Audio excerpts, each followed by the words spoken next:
Everyone called him crazy for tearing out his cabin floor, until his German shepherd lay down on the dirt and refused to move from the one spot that was warm. Marcus Hale didn't come to the mountains to be understood. He came to disappear. But when winter hit harder than anyone expected, and the cold started breaking men and homes alike, something beneath his cabin began to change everything. It wasn't the fire. It wasn't the walls. It was something buried, something only his dog could sense. Before we go further, tell me, where are you watching this from? The road disappeared long before the cabin came into view. Marcus Hale slowed the truck anyway, eyes scanning the tree line out of habit, not necessity. Old reflexes didn't fade. They just settled deeper, like something buried under layers of time and silence. Yet the tires crunched over frozen gravel, then dirt, then something softer as the path narrowed into a trail no map bothered to name. The Rocky Mountains didn't welcome anyone. They tested you. Marcus killed the engine and sat still for a moment, hands resting on the wheel, listening. Wind moved through the pines in long, low breaths. No voices, no engines, no movement. Clear. He stepped out. The cold hit fast, sharp enough to wake the nerves in his face. His boots sank slightly into the thin crust of frost as he turned toward the structure ahead. The cabin leaned, not collapsed, not abandoned enough to disappear. Just tired. Like it had been holding its breath for years and never got the chance to let it out. The wood siding had split in places, gray and weather-beaten. One shutter hung loose, and tapping softly against the wall in the wind. The roof sagged just enough to make a man wonder how much snow it could really take. Marcus didn't hesitate. He reached into the back of the truck, grabbed a worn duffel, and slung it over his shoulder. A second later, a large German shepherd jumped down beside him, landing without a sound. Shadow. The dog stood still for a moment, ears forward, nose testing the air. Then he moved closer to Marcus's leg, brushing against him briefly before stepping ahead, already checking the perimeter like he'd done 100 times before. Easy, Marcus muttered, though his own eyes were already sweeping corners, angles, lines of sight. Old habits. Always old habits. The front door creaked when he pushed it open, the sound dragging longer than it should have, not like the cabin didn't want to let anyone in. Inside, the air was stale, dry, carrying the faint smell of old wood and something colder, something untouched. Marcus stepped in first. Shadow followed, immediately circling, nose low, tracking every inch of the space. The cabin was small, one main room, a rusted iron stove in the corner, a rough wooden bed frame against the far wall, floorboards stretched across the entire space, uneven, some warped, some split, all of them worn thin by time and weather. Marcus stood still, letting his eyes adjust, mapping the room, door, window, stove, corners, exit angles. Clear. But something felt off, not danger, just wrong. Shadow stopped moving. The dog stood near the center of the room, head tilted slightly, nose hovering just above the floor. Then he lowered it, sniffed once, twice, to then began pawing at the wood. Scratch, scratch. Marcus watched him. Leave it. Shadow didn't. The scratching grew more focused, more deliberate, as if the dog had locked onto something beneath the surface. His claws tapped against the wood, testing, probing. Then he paused, shifted a few inches to the left, and did it again. Same spot. Same intensity. Marcus frowned slightly. Shadow. This time the dog stopped, but he didn't move away. He just looked up, ears still forward, then back down at the floor. Marcus stepped closer. The boards beneath his boots gave a faint, hollow sound. Not unusual. Old cabins did that. Air gaps, loose joists. Still. He crouched, running a hand over the surface, Cold, dry, nothing unusual to the touch. Shadow leaned in again, nose pressed close, breathing slow, steady. Then he pawed once more. Yet Marcus exhaled through his nose and stood up. Later. He turned away, already shifting focus. The stove needed inspection. The chimney looked unstable. The walls had gaps wide enough to bleed heat like an open wound. There was work to do, and not much time before winter closed in for real. Outside, a truck passed slowly on the distant road. Word traveled fast in small places. By the time Marcus made his first trip into town for supplies, they were already talking. He could feel it before he even stepped inside. The hardware store door chimed softly, and the conversation dipped just a fraction too quickly. Not silence, just enough to notice. Eyes followed him. Marcus moved through the aisles without looking at anyone directly, but he saw everything. Reflections in glass, movement in peripheral vision, subtle shifts in posture. Yet two men near the counter leaned slightly toward each other. The one who bought that place up on Ridge Line. Yeah, that's him. Marcus kept walking. He picked up nails, a length of pipe, a small sack of cement mix. Practical things, necessary things, no small talk. At the register, the older man behind the counter glanced at him, then at the items. You fixing that place up? He asked. Marcus set the items down. Working on it. The man nodded slowly, then gave a faint, almost amused smile. Gonna need more than that. Marcus didn't respond. As he turned to leave, one of the men near the counter spoke up just loud enough to carry. Heard you tore the floor out already. A small pause. Gonna live on dirt now? A few quiet chuckles. Marcus didn't stop walking. Behind him, the man added, Oh, winter's not kind up there. Marcus pushed the door open and stepped back into the cold. The wind hit harder this time. By the second day, the floor was gone.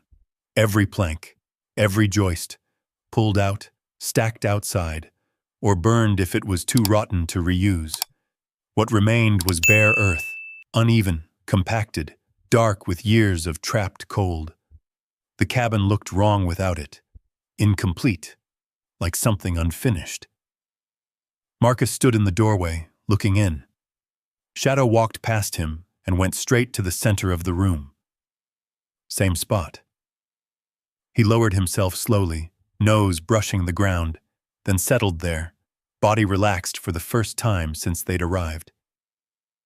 Marcus watched him. The dog let out a slow breath, not shivering, not restless, just still. Marcus stepped inside and closed the door behind him. Oh, the temperature hadn't changed, not yet, but something in the room felt different. He moved to the corner, set his pack down, then turned back toward the center. Shadow didn't move. Marcus walked over and crouched again, pressing his palm flat against the earth where the dog lay. Cold, but not as cold as the rest. He held it there for a few seconds longer than necessary, eyes narrowing slightly. Outside, the wind picked up, rattling the loose shutter against the wall. Inside, the cabin stayed quiet. Shadow's ears flicked once, then settled. Marcus pulled his hand back slowly. What are you finding, huh? Shadow didn't answer. He just stayed there, exactly where he was, like he already knew something Marcus hadn't figured out yet. And somewhere beneath the frozen ground, something waited. Marcus stood, eyes lingering on that one patch of earth just a second too long before he turned away. Work first, answers later. But the feeling didn't leave. Not the whole day. Not even when the sun dropped behind the mountains and the cold began to settle in for real. By nightfall, the cabin looked emptier than before. No floor, no comfort. Just dirt, stone, and a man who had already decided to stay. Outside, the mountains went dark. Inside, Shadow shifted slightly, settling deeper into the earth. Marcus sat against the wall, rifle within arm's reach, eyes half open, listening. Always listening. The wind moved again. The shutter tapped. And beneath it all, something quiet, something steady, remained where the dog lay. Marcus didn't understand it yet, but he didn't ignore it either. He never ignored patterns. Not out here. Well, not anymore. Marcus didn't remember falling asleep. He never really did. One moment he was sitting against the wall, rifle angled within reach, eyes tracking the slow rhythm of the shutter tapping in the wind. The next, something snapped inside his chest, sharp, immediate, and his eyes opened hard into darkness. His hand moved before his mind caught up. Grip, pull, angle. He was already halfway up when the cabin came back into focus. No movement, no voices, no incoming. Just wind. Marcus stayed frozen in place for a few seconds, breathing through his nose, slow and controlled. The kind of breathing drilled into him long before the mountains, long before the silence. Shadow lifted his head. No bark, no alarm. Just watching. Marcus lowered the rifle gradually, the tension leaving his shoulders 1 inch at a time. His jaw tightened once, then released. Yeah, he muttered under his breath. Just wind. But his pulse didn't slow right away. It never did. The cold had settled deeper overnight. He could feel it without moving. It wasn't just in the air. It was in the walls, the ground, the space between breaths, the kind of cold that didn't rush in. It crept. Marcus pushed himself up slowly. The floor, what used to be the floor, pressed cold through his boots. He walked to the stove, crouched, and struck a match. The flame flickered, weak at first, then steadied. He fed the fire carefully. Small pieces first, then larger. Controlled burn. No wasted motion. Shadow stood and stretched, joints stiff from the night, then padded across the room. He didn't go to the bed frame. He went back to the same spot in the dirt. Always the same spot. Marcus noticed it again, but didn't say anything this time. Outside, the sky was still dark. No hint of sun. Just a dull gray pressing against the windows. By the time the fire caught properly, the inside of the cabin warmed, barely. Just enough to take the edge off. Marcus sat near the stove, hands held out, feeling the heat push against his skin. 3 feet away, the air was still cold enough to bite. He glanced toward the far wall. Frost had formed along the inside seams of the logs, thin white lines creeping through every gap. He stood, walked over, and pressed his fingers to the wood. Cold. Too cold. A faint crack echoed through the cabin. Marcus turned instantly. The sound had come from the wall behind him, sharp, dry like something splitting under pressure. He moved without thinking, stepping back, shoulders squared, eyes scanning the corners. The fire popped behind him. For a second, just one, the light shifted. And the cabin wasn't a cabin anymore. It was a narrow structure lit by flickering orange. Voices outside, boots on gravel. The distant echo of something breaking. Marcus blinked hard. The image snapped away. Back to wood. Back to cold. Back to silence. His hand had clenched without him noticing. Shadow was already beside him. The dog pressed against his leg, solid, grounded, real. Marcus exhaled slowly. Clear, he said, barely above a whisper. The word lingered in the air for a moment, then faded. He stepped away from the wall and returned to the stove. The fire burned stronger now, heat pushing outward in uneven waves. The corner near the stove grew almost too warm, while the rest of the cabin stayed trapped in that steady, biting cold. Marcus stood in the middle of the room, feeling the difference. Hot here, cold there. Nothing in between. Wrong. He turned slowly, mapping the temperature with his body the same way he'd once mapped terrain. Quiet, deliberate, calculating. The heat wasn't staying. It wasn't being held. It was escaping. The gaps in the walls, the air under the structure, the empty space that used to be sealed off by the floor. Everything was leaking. Marcus walked to the center of the room. Shadow was already there, curled low, nose tucked, body pressed flat against the dirt. Marcus watched him for a moment. Then he crouched.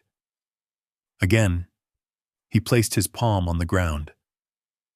The difference was subtle, but it was there. The earth wasn't warm. Not exactly. But it wasn't as cold as it should have been either. But Marcus shifted his hand slightly to the side. Colder. Back to the original spot. Less cold.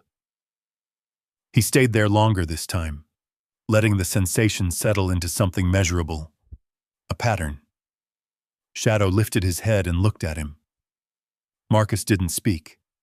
He just nodded once, almost to himself. Then he stood. The rest of the day passed in work. He sealed what gaps he could with whatever materials he had. Cloth, scrap wood, anything to slow the drafts cutting through the cabin. He adjusted the stovepipe, checked the chimney, reinforced weak points along the wall. Everything helped. Nothing solved it. By late afternoon, the wind picked up again, stronger this time. It pushed against the cabin in long, steady gusts, forcing cold air through every weakness. Yes, the fire had to be fed more often, just to hold the same thin layer of warmth. Marcus split wood outside, each swing precise, efficient. No wasted energy. No hesitation. Shadow stayed near the door, watching the tree line, always watching. When Marcus stepped back inside, the heat dropped immediately behind him. The cabin couldn't hold it.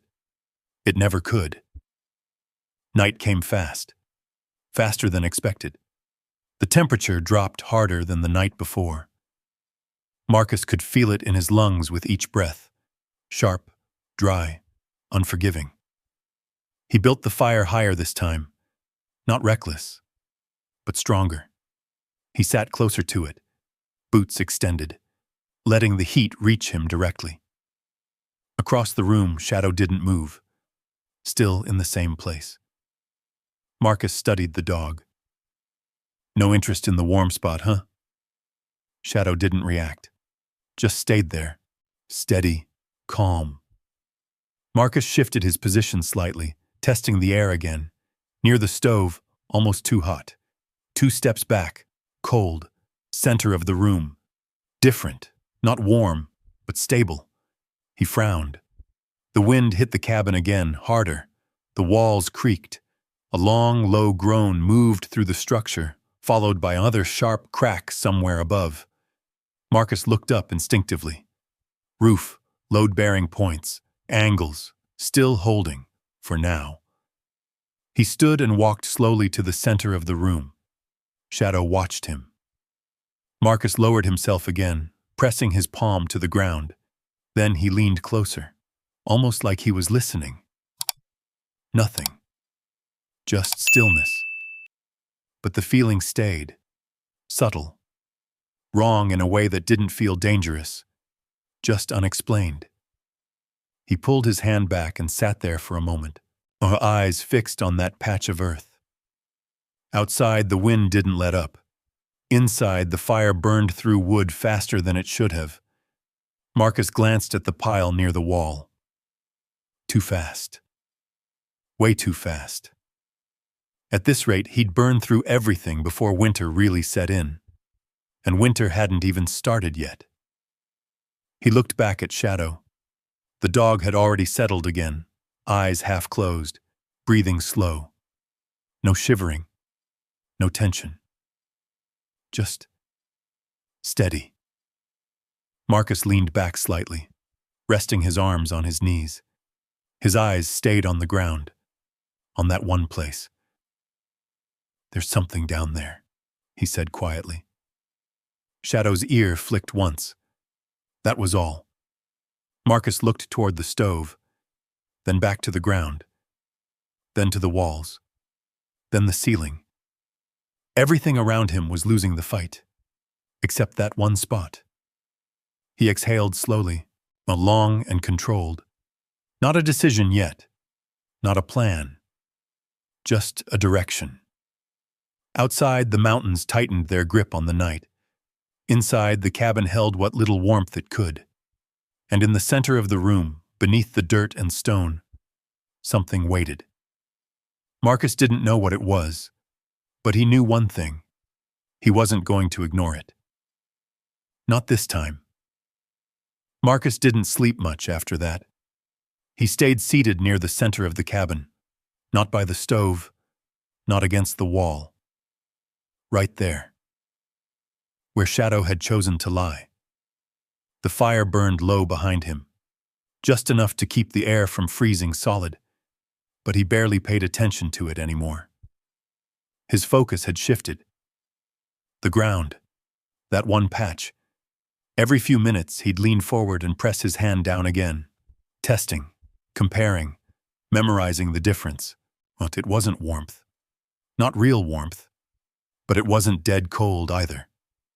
And in a place like this, that mattered. The sky outside was still black when he finally stood. No sunrise yet. Just that faint gray line pressing against the horizon, hinting that morning would come whether the mountains allowed it or not. Marcus grabbed a small metal rod from his tools and walked back to the center. Shadow lifted his head immediately. No hesitation. No confusion. The dog stood and stepped aside but stayed close, watching. Marcus drove the rod into the dirt. The ground resisted at first, frozen near the surface. Then, a few inches down, it gave. He pushed deeper, 6 inches, 8. Then he stopped, pulled it back out, ran his hand along the metal. Cold, but not as cold as it should have been. When he tried again, this time a few feet to the side. The rod met harder resistance. Rock, packed soil, something dense. When he pulled it out, the metal felt sharper, colder. Marcus's jaw tightened slightly. Different. He moved back to the original spot, drove the rod down again, slower this time, paying attention to every inch. The resistance changed again. Not just soil, layered, something beneath. Shadow shifted closer, nose hovering near the ground, breathing in short, focused pulls. Marcus crouched lower. "Yeah," he muttered. "You feel it too." The dog's ears flicked once. Marcus pushed the rod deeper until it stopped completely. Then he twisted it. The ground gave slightly, not collapsing, not breaking, just enough to tell him it wasn't solid bedrock. There was space down there, or something that used to be. He pulled the rod free and sat back on his heels, eyes fixed on the spot. A memory surfaced. Not clear, not complete. Just fragments. A village high in the mountains. Stone structures, thick walls. No smoke visible, even in the cold. A man had once told him, through a translator, that the heat didn't leave those homes the way it did everywhere else. Marcus hadn't cared then. He'd had other things to focus on. Now, standing in a half-frozen cabin in the Rockies, that memory came back sharper. Heat doesn't disappear. It moves, unless something holds it. Marcus stood slowly. Decision made. He grabbed a shovel. The first strike broke the surface, hard. Frozen dirt cracked under the blade, sending a dull vibration up his arms. He adjusted his grip, changed his angle, and struck again, and again, each movement controlled. Efficient, no wasted effort. The rhythm came naturally. Dig, lift, toss, dig, lift, toss. Shadow circled once, then sat just outside the arc of movement, watching. Marcus worked steadily, Minutes turned into an hour. The top layer came up in chunks, brittle and dry. Beneath it, the soil darkened, denser, less frozen. He slowed slightly, more careful now. The shovel hit something solid, a dull, hollow sound. Marcus stopped immediately. He crouched and cleared the area with his hands, brushing away dirt until the shape emerged. Stone. Flat. Not random. Placed. His fingers traced to the edge, then another, and another. A pattern. Not natural. Constructed. Marcus leaned back slightly, eyes narrowing. Someone was here before. Shadow stood again, stepping closer, nose pressing against the exposed stone. But Marcus cleared more of it. The surface extended farther than he expected, wider, more deliberate. Not just a single rock, but a layer. He scraped along the edge, exposing a seam. There was space beneath, not open, but structured. His breathing slowed, focused. He shifted his weight and tapped the stone lightly with the shovel handle. Hollow. Not completely, but enough. Marcus sat back for a second, letting the pieces align. The warmth, the difference in temperature, the layered resistance. This wasn't just dirt. This was something built, something buried, something forgotten. Behind him, the fire popped softly. The sound echoed just enough to pull him halfway out of the moment. For a split second, it wasn't a cabin anymore. It was a structure under firelight. Voices low, tension thick, waiting for something to happen. Marcus blinked hard. Back again. He exhaled slowly, forcing the memory down. Not now. He looked at Shadow. The dog was still focused on the ground, tail low, posture alert but calm. Marcus nodded once. All right. He stood, wiped his hands on his jacket, and looked around the cabin. At the walls, the stove, the ceiling. Everything above ground was failing. Everything below. Might not be. He stepped back into position and drove the shovel down again. This time, not testing. Working. The hole widened slowly. More stone, more structure, pieces that had been placed with purpose. Whoever built this hadn't done it randomly. They knew what they were doing. Marcus worked until his arms started to slow. Then he stopped. Not because he was tired, because he had enough. Yes, enough to confirm it, enough to understand the direction. He stood over the partially exposed structure, breathing steady, eyes locked on the shape beneath the dirt. Shadow stepped forward and lay down again, right at the edge of the opening. Same place, same instinct. Marcus looked down at him, then back at the ground. You found it, he said quietly. The dog didn't move. Outside, the first light of morning finally broke through the trees. Pale, cold, unforgiving. Inside, the cabin hadn't warmed much. The fire was nearly gone. But the ground... Marcus crouched one last time and placed his hand against the exposed stone. It held something. Not heat. Not yet. But the absence of cold. And in this place, that was enough. He stood slowly, eyes fixed on the space beneath his feet. There was something down there, and something built to do exactly what he needed. And for the first time since he arrived, Marcus wasn't reacting anymore. He was planning. Carefully. Deliberately. Like he always had. Because this time, this wasn't about surviving the night. This was about changing it. And he wasn't going to stop until he understood exactly what lay beneath that ground, no matter how long it took.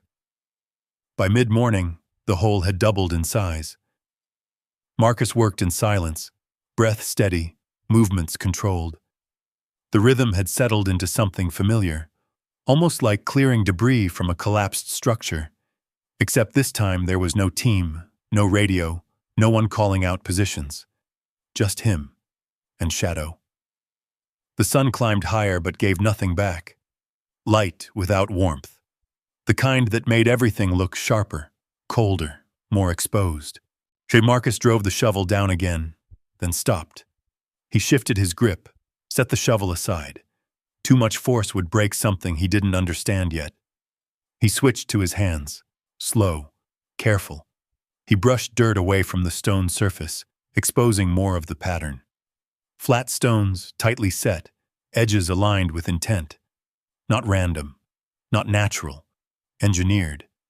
He traced one seam until his fingers found a gap. He pressed. Nothing moved. He leaned closer, studying it from a different angle. Then he picked up the metal rod again and slid it gently into the gap. A slight shift, not collapse, not breakage, just enough to tell him there was space beneath. Shadow stepped closer, nose hovering near the opening, then pulled back slightly. His ears tilted, listening for something Marcus couldn't hear. Marcus noticed. "Oh, easy," he said quietly. The dog didn't relax. He stayed alert, watching the hole like it might breathe. Marcus pushed the rod deeper, feeling the resistance change again. Then he pulled it out and set it aside. He needed a different approach. He stood and looked around the cabin, eyes moving over every surface like he was mapping an unfamiliar AO. Entry points, weak spots, angles of failure. Everything above ground was temporary. Everything below might not be. He grabbed a pry bar from his tools and returned to the hole. Careful placement. Slow pressure. The first stone shifted. A dull scrape echoed through the cabin as it lifted slightly, then settled back. Marcus paused. Listened. Nothing. No shifting structure. No secondary movement. He adjusted and tried again. This time the stone lifted clean. He set it aside. But beneath it, darkness. Not deep, but defined. A narrow channel, just a few inches wide, running beneath the surface. Marcus leaned in. A faint current of air brushed against his skin. Not wind, not draft. Something contained. He held his hand over it. The air wasn't warm, but it wasn't freezing either. It held something. Shadow let out a low sound. Barely a growl, more like a warning. Marcus didn't take his eyes off the opening. "Yeah," he murmured. "I know." He cleared more of the surface, removing 2 more stones, exposing a longer section of the channel. It ran in a line, then curved out of sight beneath the rest of the floor. A system. Not just a hole. Not random. Built. Marcus sat back on his heels, breathing slow, letting the shape form in his mind. Airflow, heat transfer, retention. Yet he didn't need the full picture yet. He just needed enough. Behind him, the sound of tires on gravel broke the silence. Marcus's head snapped up instantly. His body shifted before he even registered the direction. Footsteps outside. Multiple. Voices.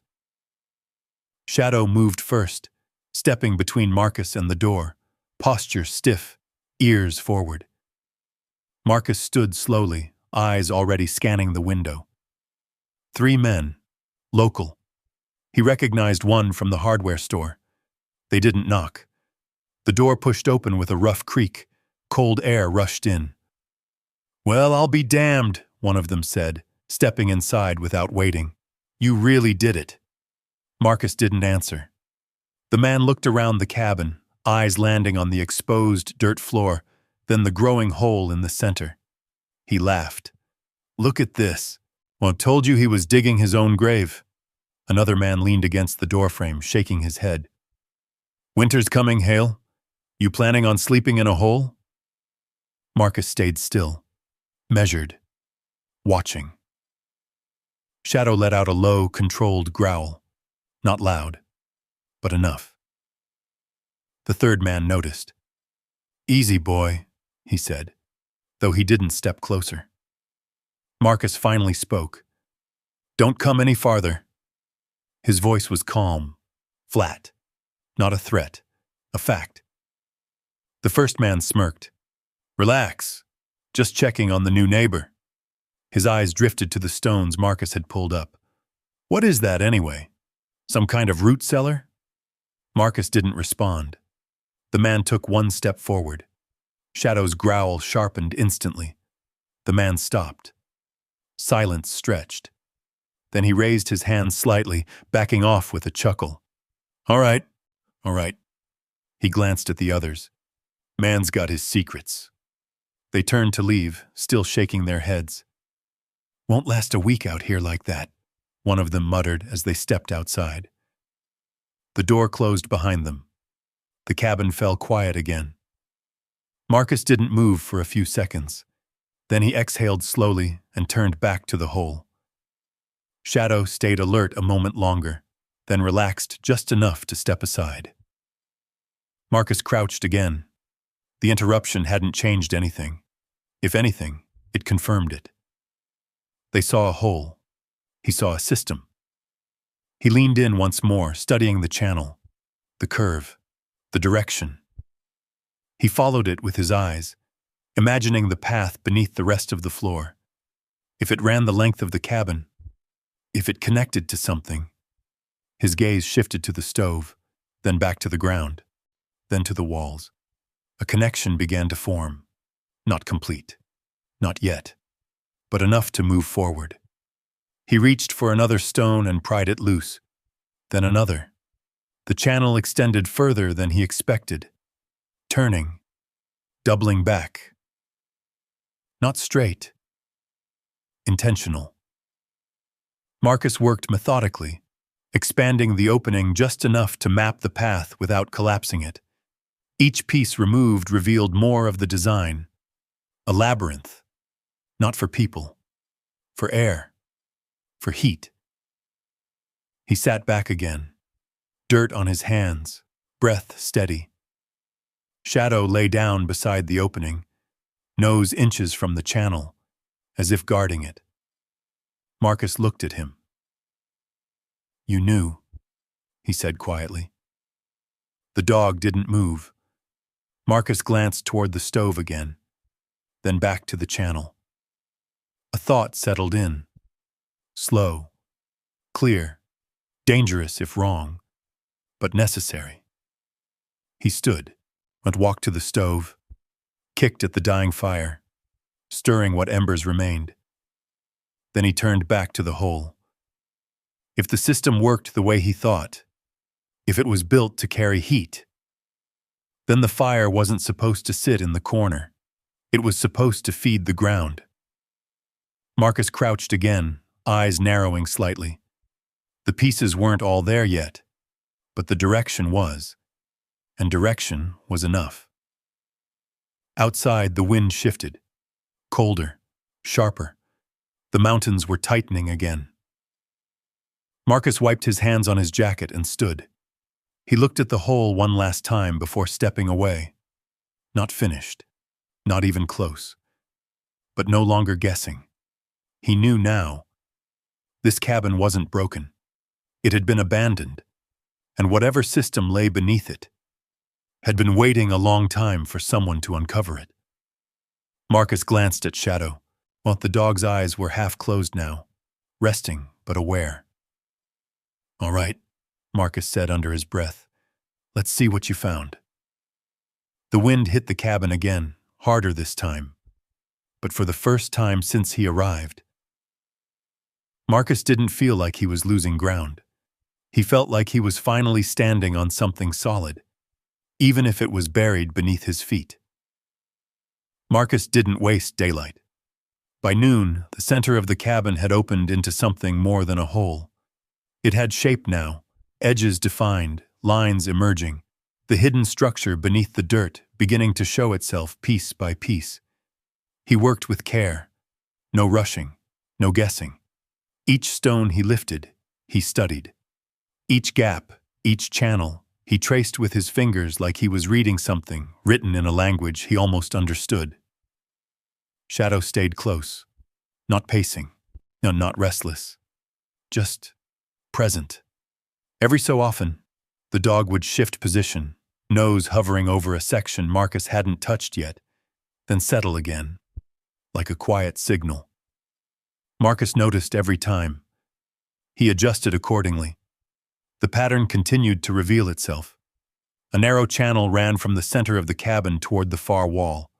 Another branched off, turning back beneath what used to be the sleeping area. A third curved toward the corner where the iron stove sat. Not random. Never random. Marcus stood slowly, eyes moving between the stove and the exposed channels, then back again. The connection locked in. "You weren't meant to sit there," he said quietly, almost to the stove itself. Shadow lifted his head. Marcus stepped over to the iron stove, crouched, and ran his hand along its base. Cold metal, a dead heat unless it was fed constantly, inefficient, wasteful. He looked back at the channels beneath the floor, then at the chimney, then at the walls, pieces aligned. Heat wasn't supposed to stay in the air. It was supposed to move, captured, stored, released, slowly. Marcus stood and grabbed a length of scrap pipe from the wall. He turned it in his hands, measuring angles in his mind, visualizing flow.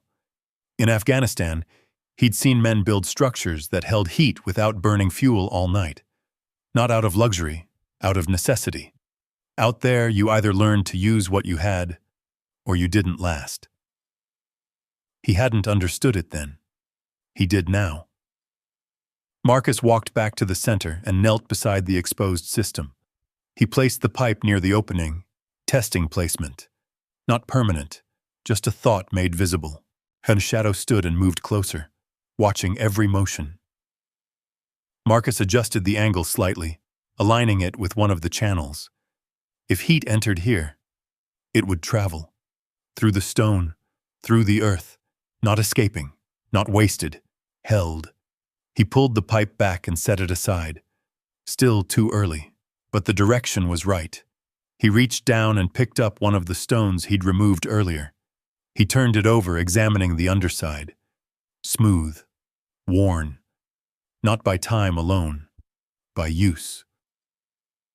Marcus set it back down carefully, aligning it with the edge of the channel, but not sealing it yet. He needed access, needed to understand more before committing. The work continued. Hours passed. The sun moved, but the temperature didn't. Cold stayed constant, pressing against the cabin from every direction. But Marcus's breath showed faintly now with each exhale. He didn't notice. His focus stayed locked on the system beneath him. By late afternoon, he had mapped enough. Not the full design, but the core. It ran under the entire cabin. A network, primitive by modern standards, but effective. Whoever built it knew exactly what they were doing. Marcus sat back, resting his forearms on his knees, looking down at the exposed channels. "All right," he murmured. "Let's test it." Shadow's ears lifted. Marcus stood and moved to the stove again. This time, he didn't just feed it. He rebuilt the fire from scratch. Small kindling first, then thicker pieces, layered, structured, airflow controlled. The flame caught quickly, climbing with steady strength instead of flaring wild. Marcus waited, watched, measured, and then he took a metal scoop, filled it with burning embers, and carried it carefully back to the center. Shadow moved with him, close but not interfering. Marcus crouched at the opening. He hesitated for a fraction of a second, then tipped the embers into the exposed channel. They landed softly, glowing against the stone.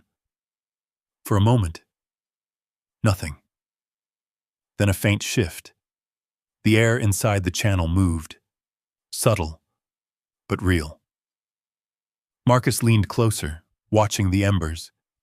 The glow didn't die. It spread, not outward, forward, carried by something beneath the surface. Shadow stepped closer, nose hovering just above the opening. Marcus held his hand over the channel again. The air moved differently now. Warmer. Not hot, but alive. He followed the direction with his eyes, and tracing where the channel would run beneath the rest of the floor. Then he moved. Quickly now. Not rushed, but purposeful. He crossed the cabin and crouched near the opposite wall, pressing his palm flat against the ground. He waited. Seconds passed. Then, there. Faint, but undeniable. A trace of warmth. Marcus let out a slow breath. It worked. Not fully. Not efficiently yet. But the principle. Solid. He returned to the center, eyes sharper now, mind moving faster. This wasn't just a discovery anymore. It was a system he could rebuild, improve, adapt. Shadow circled once, then lay down beside the opening again, body angled toward Marcus. The dog's breathing stayed steady. Calm. Marcus reached down and adjusted one of the stones slightly, narrowing the gap to control airflow. Then he stood, but he looked around the cabin again. Same walls, same roof, same cold pressing in. But now, he had something the cold didn't expect. A way to hold heat. A way to fight back without burning everything he had. Outside, the wind howled louder, rattling the structure. Inside, the fire burned low again in the stove. Marcus didn't move to feed it immediately. Instead, he walked back to the center and crouched once more. He placed his hand over the channel. Felt it. Tracked it. Learned it. Shadow shifted closer, pressing lightly against his side. Marcus didn't look at him this time. He didn't have to. "We're not doing it their way," he said quietly. The dog's tail tapped once against the dirt. Marcus allowed himself the smallest hint of a nod. Above them, the mountains tightened their grip as night approached again, but the cold would come harder this time. Deeper. Relentless. But Marcus wasn't standing in the same place anymore. He wasn't guessing. He wasn't reacting. He was building something the mountain didn't understand yet. Something buried. Something patient. Something that didn't burn fast, but lasted. And this time, he was ready to use it. Marcus didn't wait for the morning. The mountains didn't give warnings. They gave pressure. Slow at first, then all at once. By nightfall, the temperature dropped hard. The kind of drop that tightened the air, made every surface brittle, turned breath into something you could almost hear. Marcus rebuilt the fire with intention. Not bigger, better. He stacked the wood in a tight pattern, airflow controlled, burn rate steady, no wasted heat, no flaring. Then he moved. He didn't carry embers this time. He redirected the source. The iron stove scraped against the floor as he shifted it, inch by inch, toward the center opening. Not fully over it, but close enough that the base aligned with the primary channel he had uncovered. Shadow watched every movement, pacing once, then settling near the wall. Marcus checked the chimney angle, adjusted the pipe. A slight bend. Not perfect, but functional. He crouched low, eye level with the opening, studying the alignment. If heat moved the way he believed, if the system still held, then this would change everything. He fed the fire, waited. The stove warmed, slowly at first, then stronger. Marcus placed his hand near the channel opening. The air shifted again, warmer, more defined, moving deeper. He nodded once. All right. He added another piece of wood, then another. building pressure, testing limits. Outside, the wind rose again. The cabin creaked under it. The door rattled in its frame. Marcus didn't look up. His focus stayed on the system. Minutes passed. The heat built. Stronger now. More aggressive. Marcus leaned closer to the opening, watching how the air moved, how the glow inside the channel carried forward. He couldn't see far, but he could feel it. Traveling.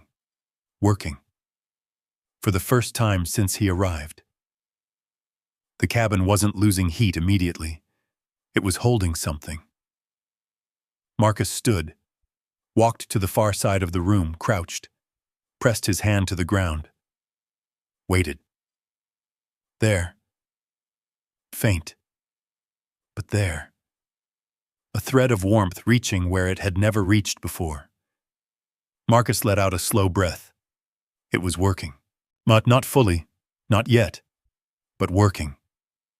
He turned back toward the stove, added more wood. A little too much. The flame surged, higher, hotter. The metal of the stove began to tick and pop as it expanded. Marcus didn't react. Not yet. He was watching the system, watching how it responded. The air in the channel moved faster now. Too fast. Something shifted. Subtle. But wrong. Shadow stood suddenly, ears sharp, body tense. A low sound rolled from his chest. Marcus turned. What? The dog didn't look at him. His focus stayed on the opening. Marcus stepped back toward it, crouched, leaning in. And that's when he saw it. A thin ribbon of smoke. Not rising, spilling, backward, against the flow. Marcus froze. Just for a second. Then everything snapped into motion. He grabbed the stove door, yanked it open, cutting the fire's draw. Too late. The smoke thickened instantly. Not a lot. Not yet, but enough. The channel wasn't pulling it through. It was pushing it back. The airflow had reversed. Marcus's jaw tightened. Damn it! He moved fast now, closed the stove vent halfway, adjusted the pipe, tried to restore draft, but the pressure inside the system had already shifted. Smoke began to seep from the opening, slow at first, then faster. Marcus stepped back, eyes narrowing, calculating. Airflow problem. Too much heat. Not enough escape. The system was choking. Shadow barked once. Sharp. Urgent. Marcus turned. The room was already filling. Not thick, but building. Wrong direction. Wrong pressure. He moved to the door, pulled it open. Cold air rushed in. The smoke hesitated. Shifted. But didn't clear. Marcus coughed once. Then again. His lungs tightened, the dryness cutting deeper with each breath. He stepped back toward the center, trying to adjust the stones, open the channel wider. Another wave of smoke rolled out. Thicker now. Marcus's vision blurred slightly. Not panic, just information. Not enough oxygen. Not enough clearance. He needed to shut it down. Now. He reached for the stove. Missed the handle. His hand slipped. For a split second, the world tilted. The light from the fire flickered. And everything changed. The cabin disappeared. Dark structure. Heat. Voices shouting. A flash. Marcus blinked hard. Forced it away. Not here. Not now. Shadow slammed into him, hard. Teeth catching fabric, pulling. Marcus staggered back. Coughed again. Air wasn't coming clean anymore. Too thick.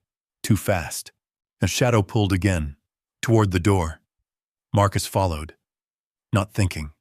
Just moving. They stumbled out into the cold. Marcus dropped to one knee in the snow, dragging in air, sharp, freezing, but clean. His chest tightened, then loosened, then tightened again. Then slowly released.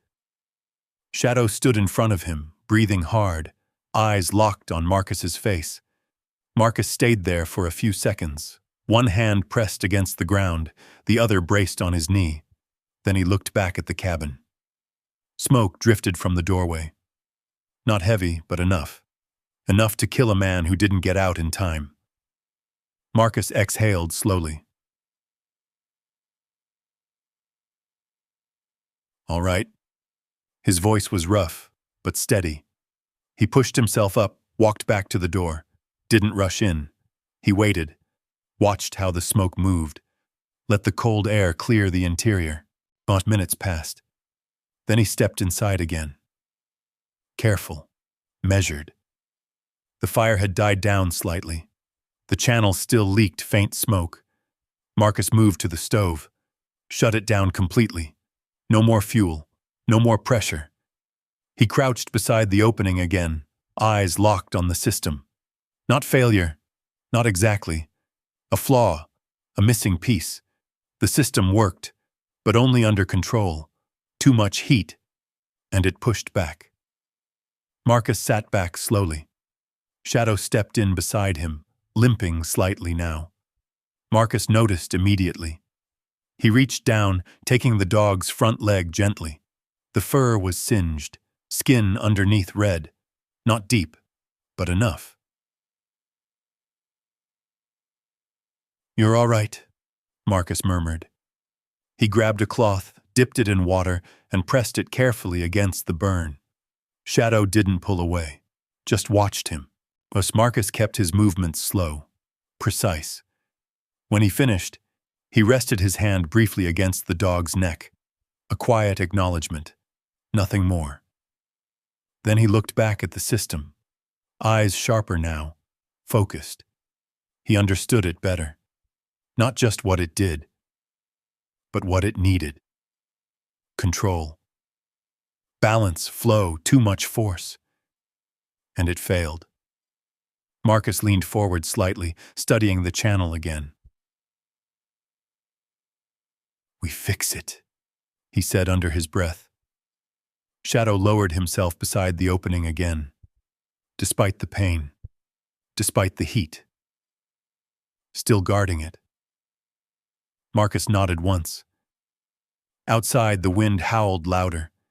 Inside, the cabin sat quiet again. But something had changed. The system wasn't just an idea anymore. It had proven itself. And nearly killed him. Now. It was real, and Marcus knew exactly what came next. And he was going to rebuild it. The right way. Marcus didn't touch the system again that night. Not out of hesitation. Out of discipline. The mountains punished impatience. So did anything built with pressure and heat. He knew that now. The fire stayed dead. The cabin cooled fast. Within minutes, the last trace of warmth vanished, replaced by the same deep cold that had filled the space since the day he arrived. Marcus didn't relight it. He sat near the doorway instead, back against the wall, rifle within reach, eyes half open. Shadow lay beside him, head resting low, front legs stretched forward. The burn had already begun to stiffen, not bad enough to stop him, but enough to slow him. Marcus noticed every shift in the dog's posture, every small adjustment. He didn't say anything. Outside, the wind changed direction. Marcus heard it immediately. Not just louder, different, lower frequency. He tilted his head slightly, listening. Tree line, north side, wind pushing downhill now. That meant colder air, denser, faster. He adjusted his position slightly, angling his body toward the door. No conscious thought, just habit. Hours passed, or maybe minutes. Time didn't hold shape anymore out here. The shutter tapped again. Marcus's eyes snapped open fully. The rhythm was off, too irregular. He stayed still. Listened. Tap. Pause. Tap, tap. Not wind. Not exactly. His hand moved slowly toward the rifle. Shadow's head lifted at the same time, ears forward. No bark. Just alert. Marcus stood silently, moving toward the window in a low, controlled step. His boots made almost no sound on the dirt. He didn't look straight out. He angled himself to the side. Peripheral view first. Movement. Nothing. He shifted slightly. Adjusted angle. Still nothing. The shutter moved again, this time a stronger hit from the wind. Marcus exhaled slowly. Wind. Just wind. But his body didn't relax. Not completely. It never did. He stepped back from the window, but didn't sit down. Not yet. Shadow remained standing, eyes still on the door. Marcus nodded once. Yeah. He stayed on his feet. Minutes passed again. The cabin creaked under the pressure of the wind. The walls flexed slightly, wood adjusting to cold and force. Marcus walked slowly through the space, checking every seam, every joint. His fingers pressed against the logs, feeling where air pushed through. Cold slipped in everywhere. Between the logs, under the frame, through the roofline, when he crouched near the far wall, running his hand along a gap where the chinking had cracked. Too wide. He grabbed a piece of cloth and stuffed it in, pressing it deep. Temporary, but better than nothing. He moved to the next gap, then the next. Methodical, silent. Each movement calculated. He wasn't fixing the cabin. He was buying time. Behind him, Shadow shifted again. A soft whine escaped the dog's throat. Marcus turned immediately. The dog was adjusting his weight, trying not to put pressure on the injured leg. Marcus walked over and crouched beside him. He didn't speak. Just checked the leg again. Still warm. Not swelling too badly. He reached into his pack, pulled out a strip of clean cloth, and wrapped it more securely this time. Tight enough to support. Loose enough not to cut circulation. And Shadow didn't resist. Just watched him. Marcus tied it off and rested his hand briefly on the dog's shoulder. A pause. Not long. Then he stood. The cold had deepened. The kind that crept into joints, slowed movement, dulled reaction time if you let it. Marcus didn't let it. He moved back to the center of the cabin. The exposed system lay open beneath him. Dark, silent, waiting. He crouched again, staring into the channel. No smoke now, no movement, just still air. But he knew better. He reached down and placed his hand over the opening. Cold. Fully cold again. The system had reset, which meant it wasn't damaged, just overwhelmed before. Marcus sat back slowly. His breathing evened out. His thoughts sharpened. Too much heat. Too fast. No proper draw. No balance. The system needed control, not force. In it, he leaned forward slightly, tracing the channel with his eyes. He could see it now. Not perfectly, but enough. The path the heat was supposed to take, the way it should move, slow, guided, contained. He stood again, walked to the stove, looked at it differently now, not as the source, as a feeder, a tool. He turned it slightly, adjusting its angle again, not to align directly, to offset, control the entry. He stepped back, studied it, then looked at the chimney. Too short, too narrow, not enough draw. He nodded once. Another piece of the puzzle. Outside, the wind surged again, stronger this time. The cabin groaned under it. Marcus didn't react. He just stood there, eyes moving between the stove, the channel, and the walls. Mapping, planning, building it in his head before touching anything. Oh, that's how you survived. You didn't move until you saw it clearly. Shadow shifted again, settling closer to the center, closer to the system, even with the injury, even with the cold. Marcus noticed. Of course he did. He walked back over and sat down across from the dog. For a moment, neither of them moved. Just breathing.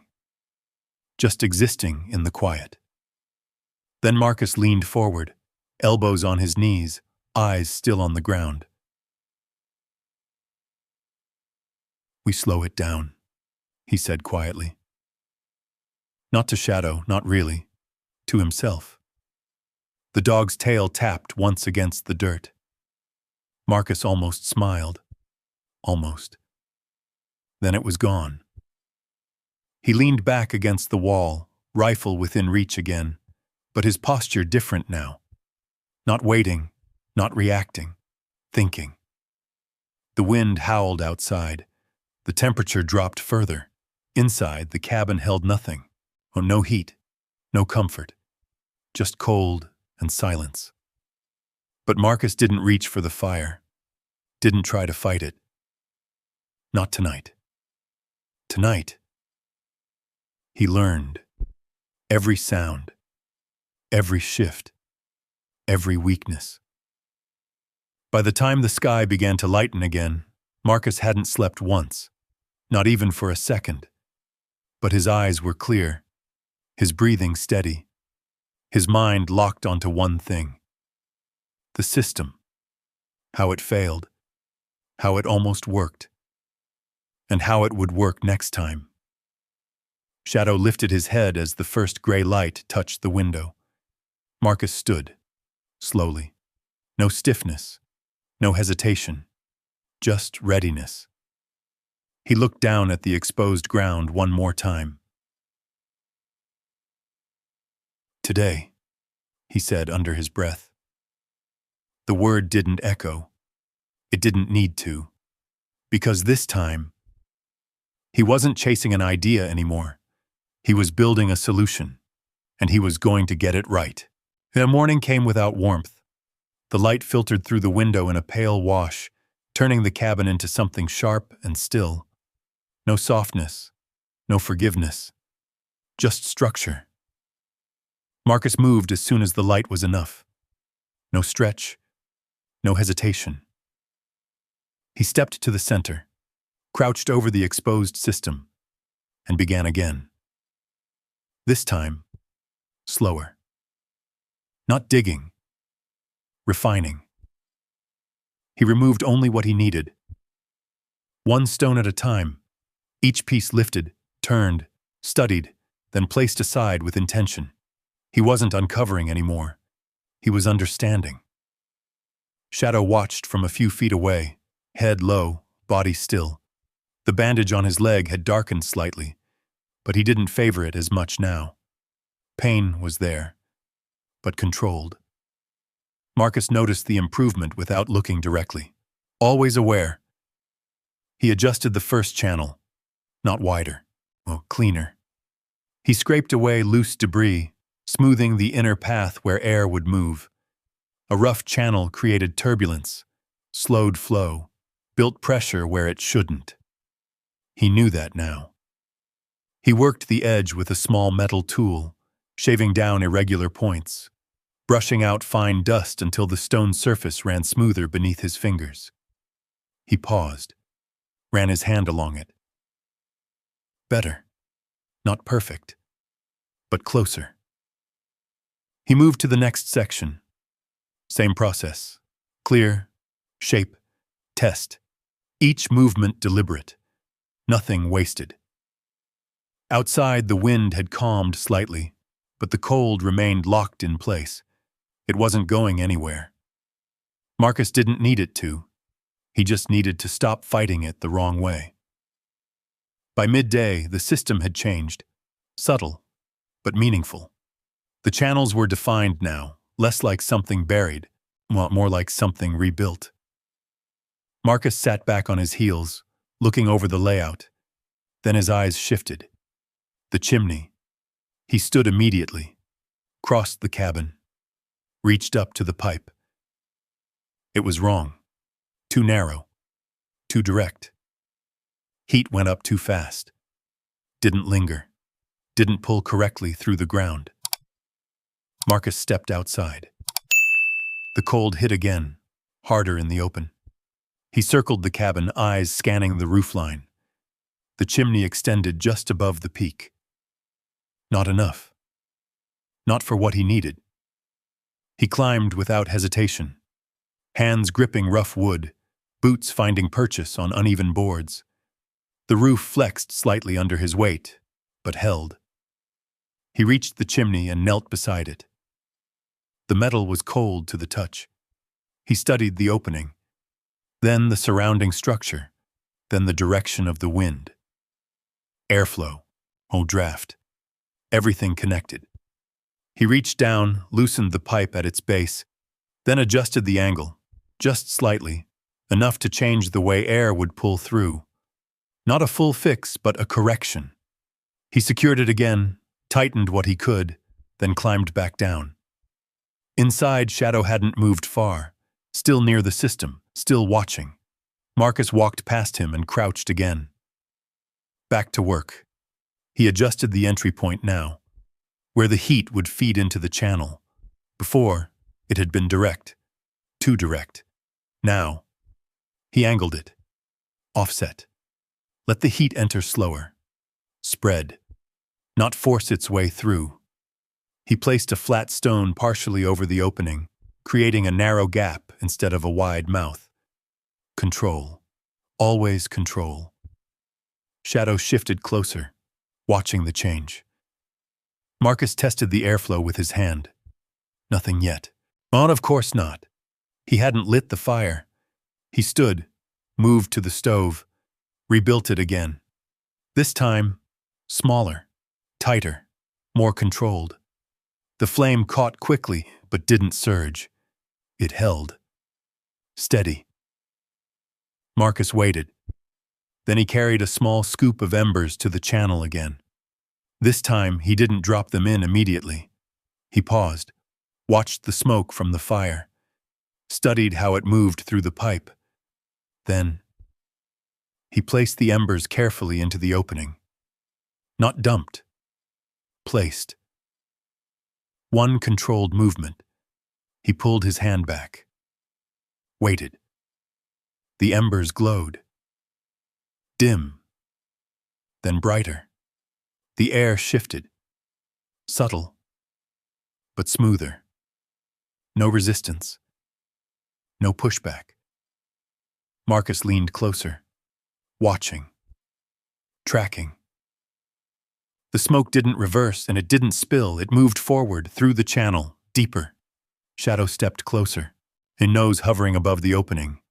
No growl, no warning, just attention. Marcus stood quickly and moved to the far side of the cabin, crouched, pressed his hand to the ground, waited. Seconds passed. Then, warmth. Clearer now, stronger than before. Not a burst. A presence. Marcus closed his eyes for just a second. Not relief, confirmation.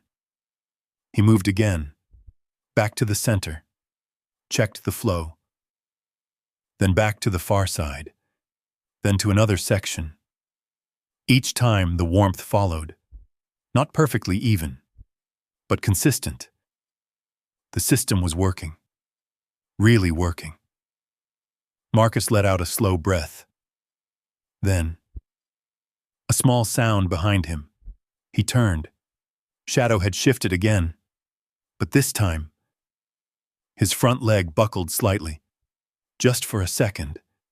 Then he corrected. But Marcus saw it. He moved immediately, crouched beside him. Hey. He checked the bandage, removed it carefully. The skin beneath was still red. still sensitive. The heat from the system had reached farther than before. Marcus looked at the channel, then back at Shadow. He understood.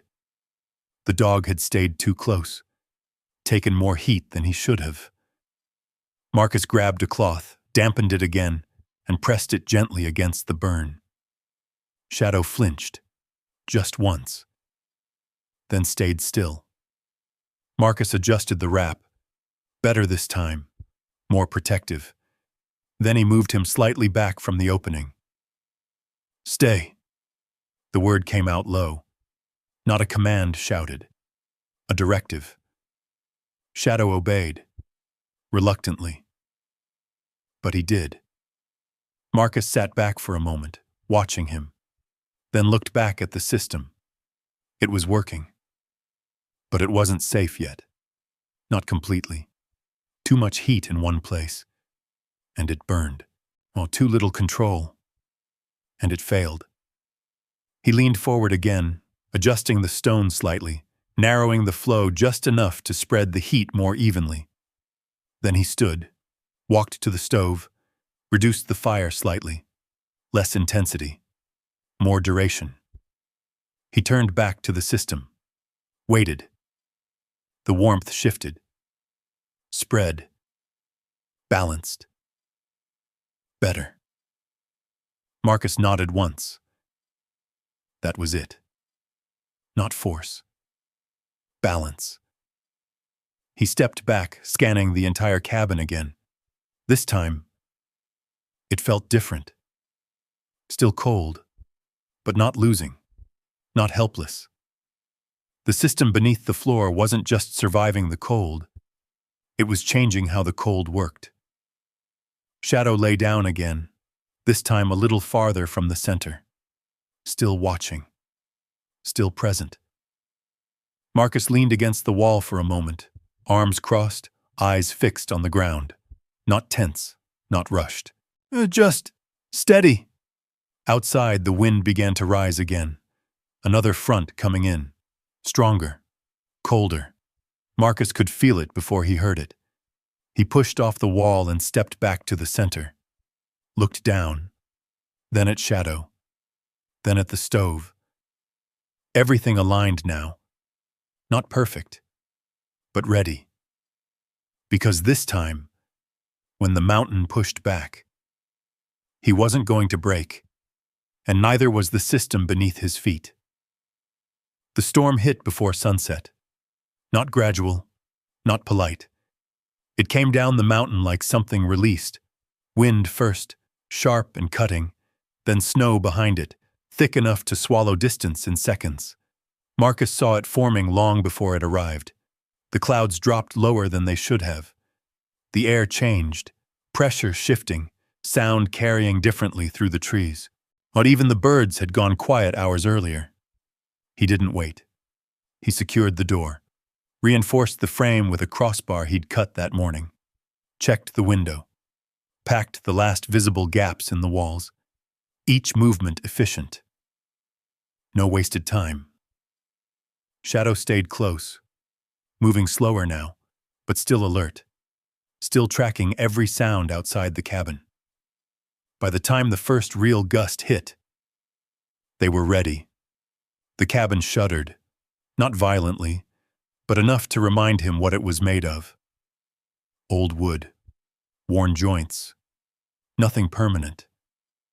The wind drove snow against the walls in long, steady waves. The sound built quickly, from a whisper to a constant hiss, then to something deeper, heavier. Marcus stood in the center of the room, eyes moving between the door, the window, and the ceiling. Listening. Always listening. And no structural shift yet. No cracks beyond the expected. Still holding. He moved to the stove, fed it once. Carefully. Not too much. Just enough. The fire caught and settled into a steady burn. Marcus crouched near the system, watching the channel. The heat moved, controlled, measured. Not like before. No surge, no pressure spike. Just flow. He placed his hand over the ground, Warm, not hot, not uneven, steady. He nodded once. Behind him, the wind slammed harder against the cabin. The door rattled in its frame, then held. Shadow moved closer, lowering himself beside the center again, but not directly on top of the heat this time. He had learned, too. Marcus noticed. Of course he did. Good, he muttered. The storm intensified. Within an hour, the world outside disappeared. The window turned white. No shape, no depth, just movement.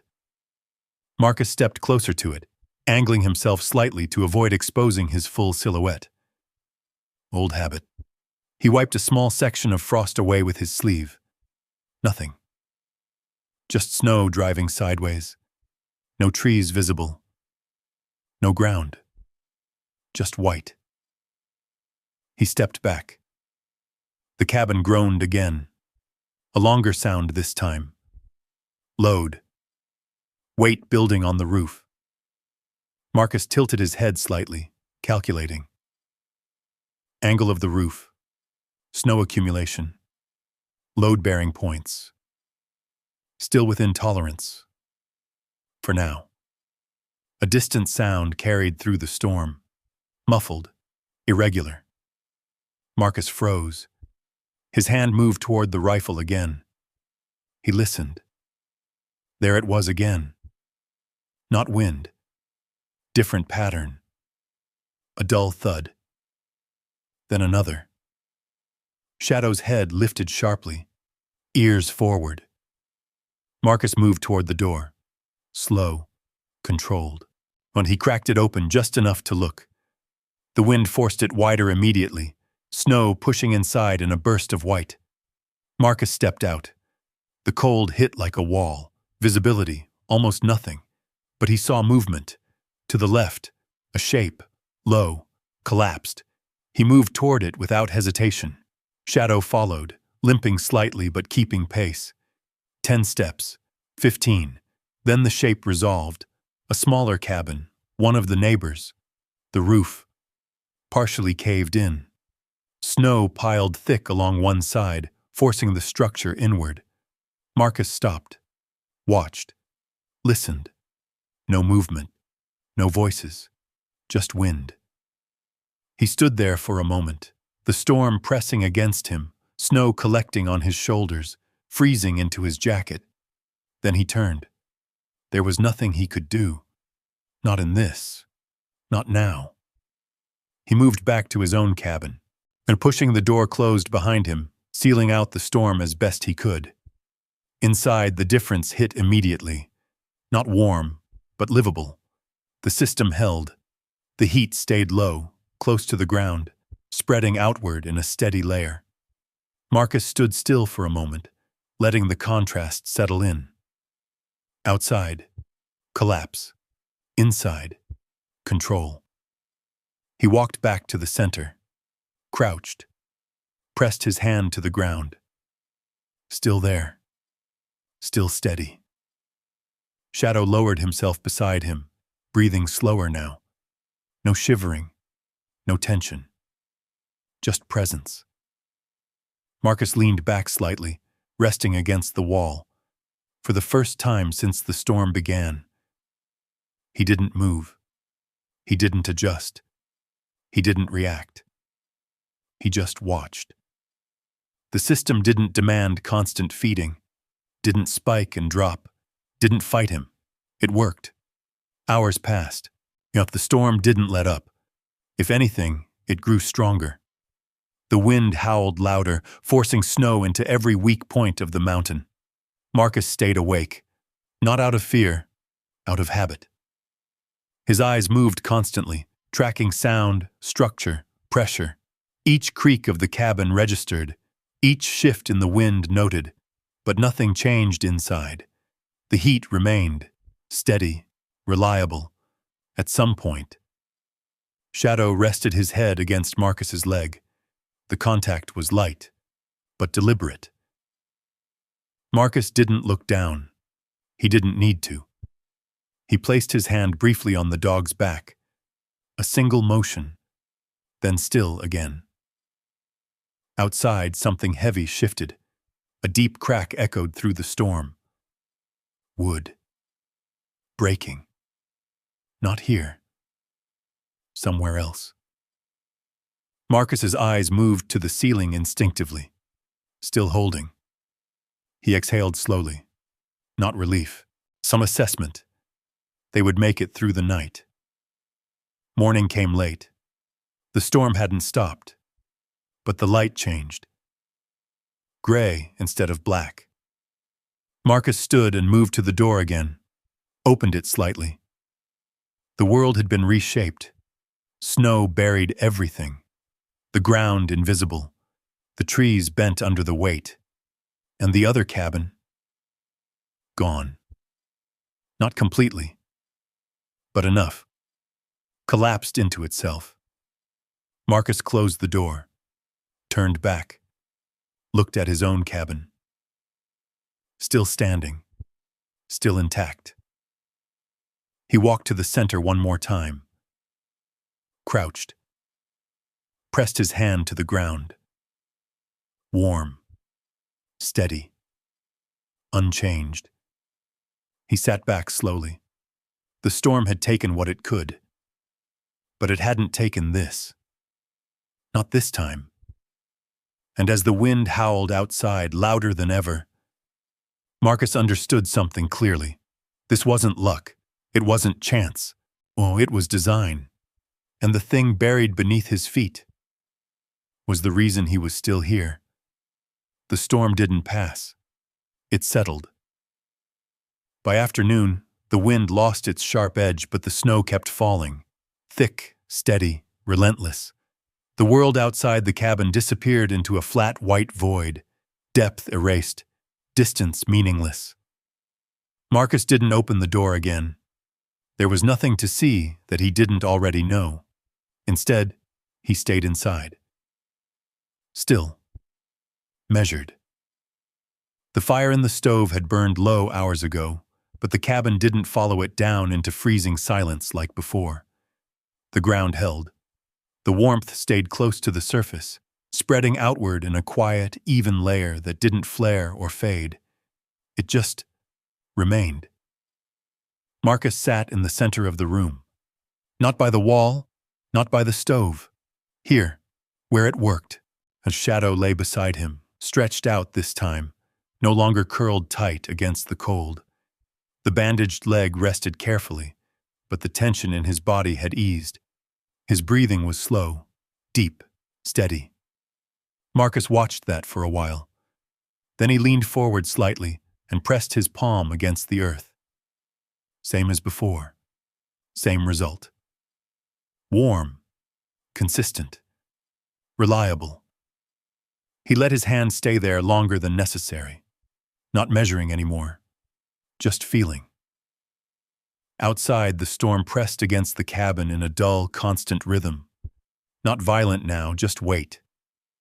Snow piling higher, pressing against the walls, burying the lower edges of the structure. Marcus could hear it. The shift, the slow accumulation. He tilted his head slightly, tracking it. Load increasing. But evenly. Better than wind. Wind broke things. Weight tested them. The cabin creaked once, a long, low sound that moved from one side of the roof to the other. Marcus looked up. Angles, support beams, still holding. He exhaled quietly and leaned back again.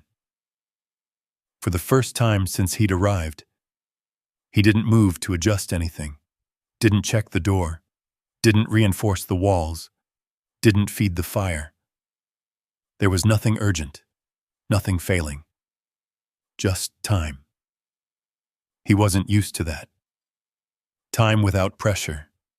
Time without incoming. Time without needing to act. His body didn't trust it. Not at first. His eyes stayed open longer than they needed to. Tracked the same corners again and again.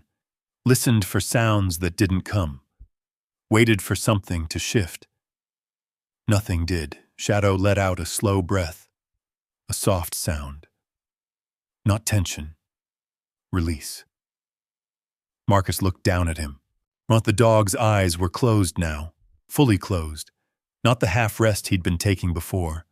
Actual sleep, deep enough that his ears' sutures didn't twitch at every sound. Marcus watched that. Longer than he realized.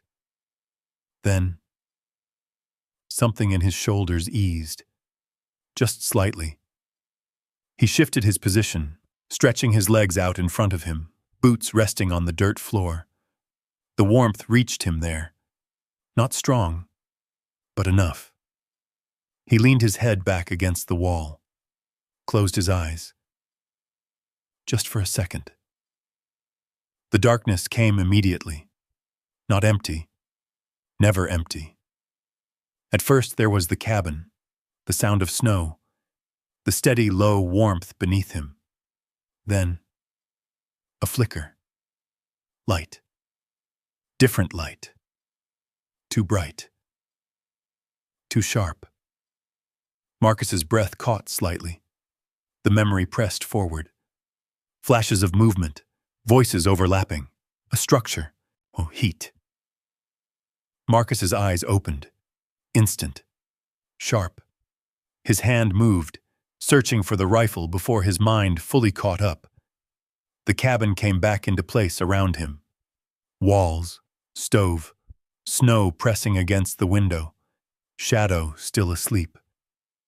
Marcus didn't move for a few seconds.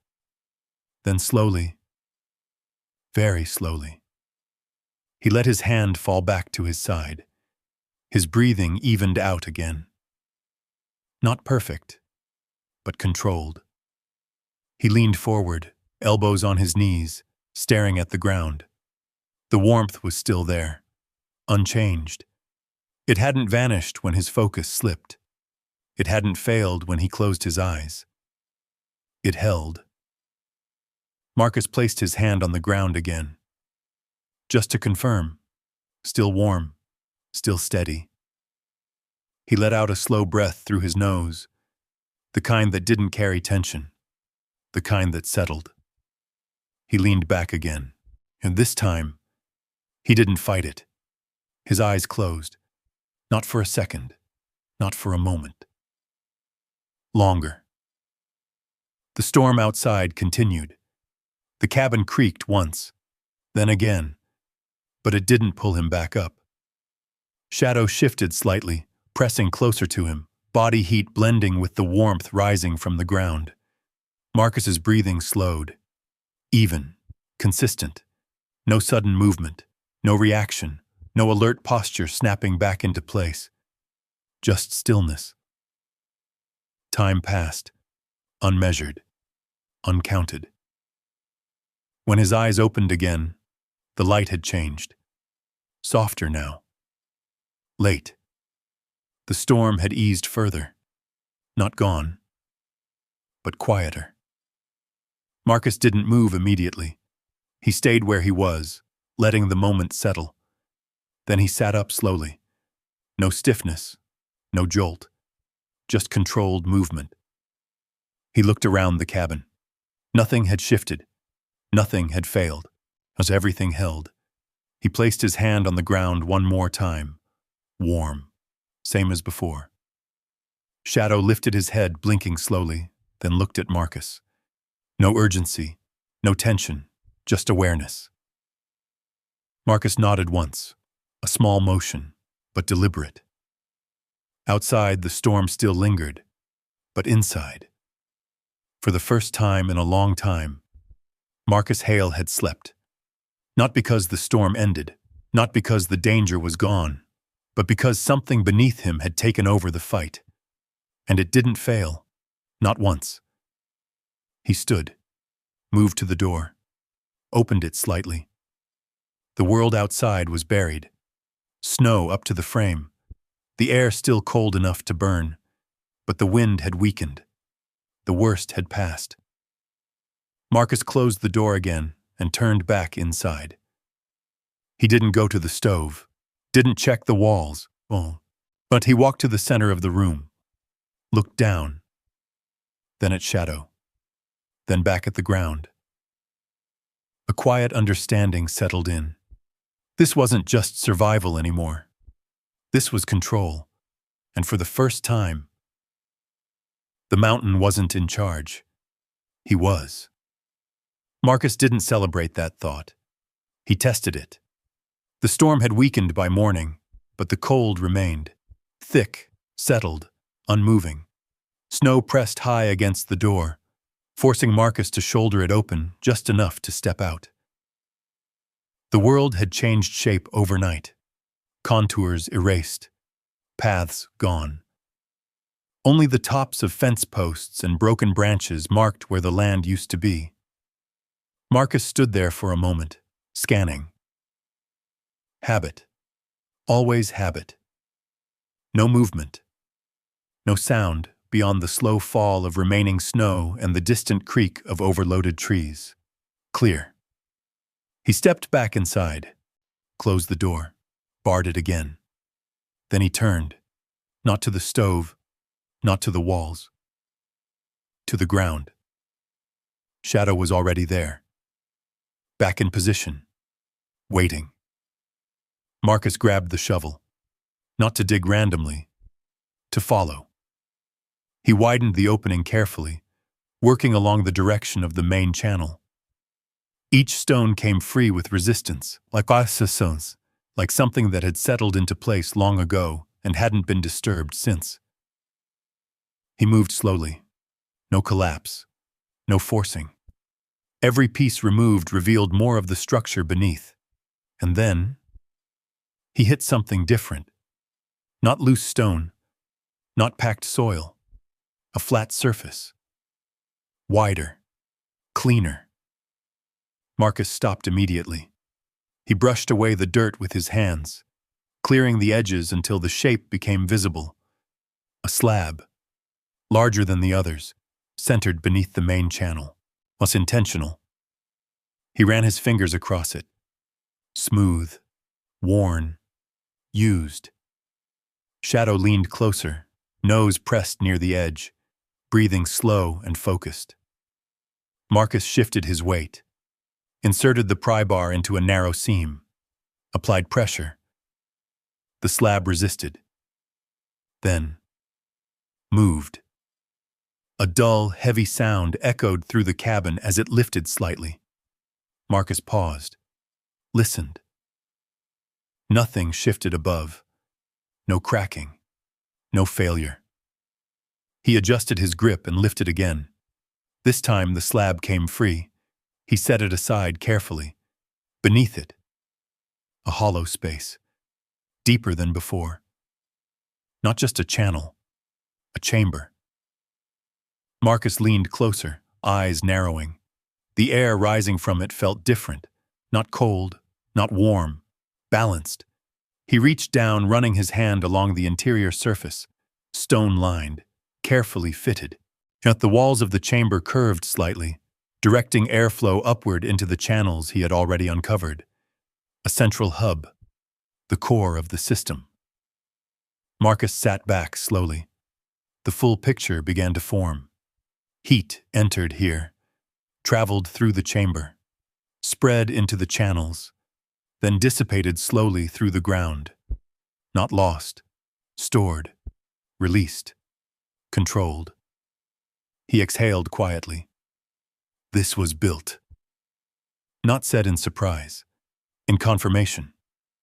Shadow's tail moved once against the dirt. Marcus looked at him briefly, then back to the chamber. He cleared more of the surrounding area, exposing the full shape. It wasn't large, but it didn't need to be. It was efficient. Everything about it was. No wasted space, no unnecessary design, built for function, built for survival. Marcus leaned in again, examining the edges more closely. That's when he saw it. Not immediately. Subtle. But there. A marking, carved into one of the stones lining the chamber. Worn down by time. Almost gone. But still visible. Marcus brushed away the dirt gently. The shape became clearer. Not words, not letters. A symbol. Simple. Deliberate. He studied it for a moment. didn't recognize it. Not directly, but it wasn't random. Someone had marked this, left something behind. Marcus sat back again, eyes scanning the chamber, then the channels, then the rest of the cabin. Whoever built this knew exactly what they were doing, and they hadn't left in a hurry. This wasn't abandoned mid-work. This was completed, used, then left behind, for reasons he didn't know. Shadow shifted slightly, lowering himself beside the opening again, uncareful of his injured leg. Marcus watched him. "You found it," he said quietly. No reaction, just presence.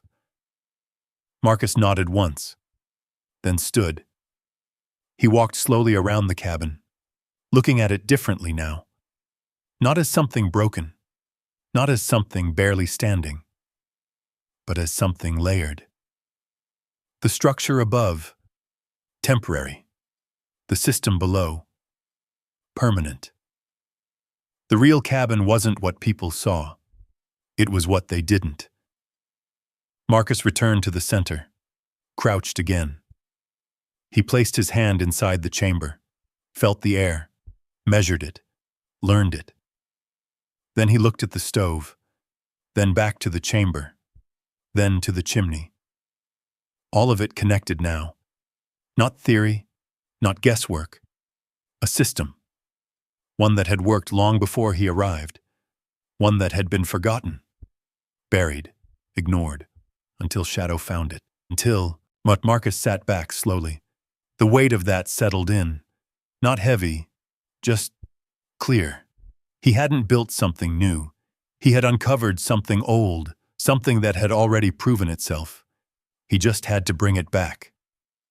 Outside, the snow continued to fall, but lighter now. The storm was ending. Inside, the cabin held its quiet.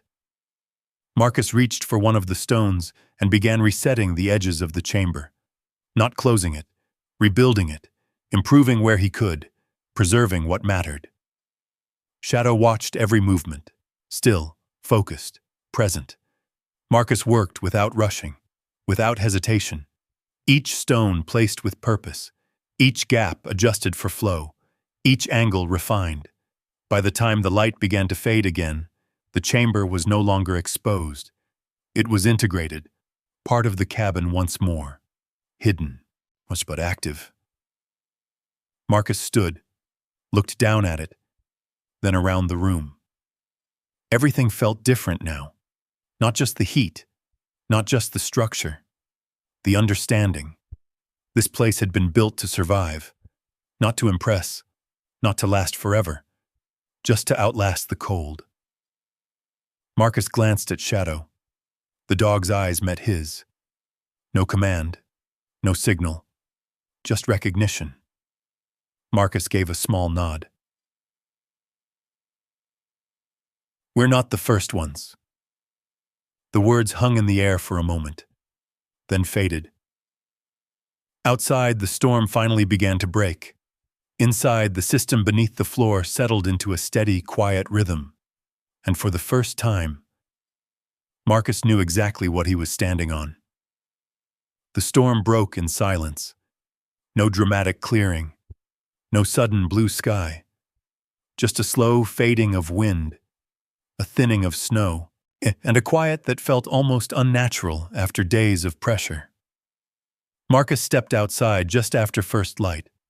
The door resisted at first, packed tight with snow. He leaned into it, shoulder low, pushing until it gave just enough to force an opening. Cold air rushed in. Different now. Not violent. Still sharp, but steady. He stepped out into it. The world had been buried. Snow reached nearly to his knees with every step. The path that had once led down toward the road was gone, swallowed completely. Trees bowed under the weight, branches bent, some broken clean and scattered across the white. Marcus didn't rush. He moved slowly, scanning as he went. Same pattern, same discipline, even now. Shadow followed behind him, favoring his injured leg slightly, but refusing to stay back. His nose moved constantly, reading the air, checking what the storm had left behind. Marcus stopped at the edge of the ridge, looked down. The other cabins. He could see them now, or what was left.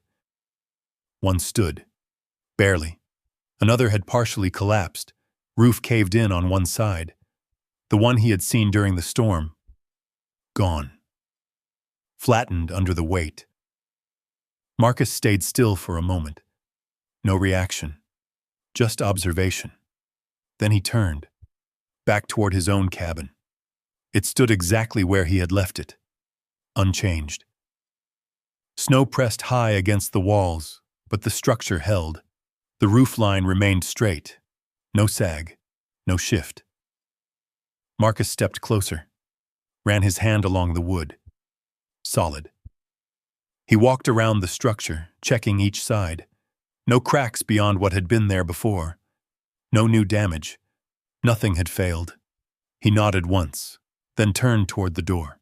Yet before he could step inside, a sound. Footsteps. Slow, uneven. Marcus turned immediately. His posture shifted. Not aggressive, but ready. 3 figures moved through the snow, pushing their way up the slope toward the cabin. Marcus recognized them. The same men. From the hardware store. From the doorway. The ones who had laughed. They didn't look like that now. Their movements were slower, heavier. One of them stumbled slightly, catching himself on a broken branch before continuing. When they reached the clearing, they stopped. No one spoke at first. They just looked. At the cabin, at the ground, at Marcus. Then one of them stepped forward. Not too close. Just enough. "We saw your place still standing," he said. His voice was rough. Not from pride. From the cold. From the storm. Marcus didn't respond. He just stood there, watching. The man glanced at the door, then back at Marcus. "Mind if we—" He didn't finish the sentence. He didn't need to. Marcus stepped aside, just slightly. Not welcoming, not rejecting. Just making space. The men moved forward carefully, slow, respectful.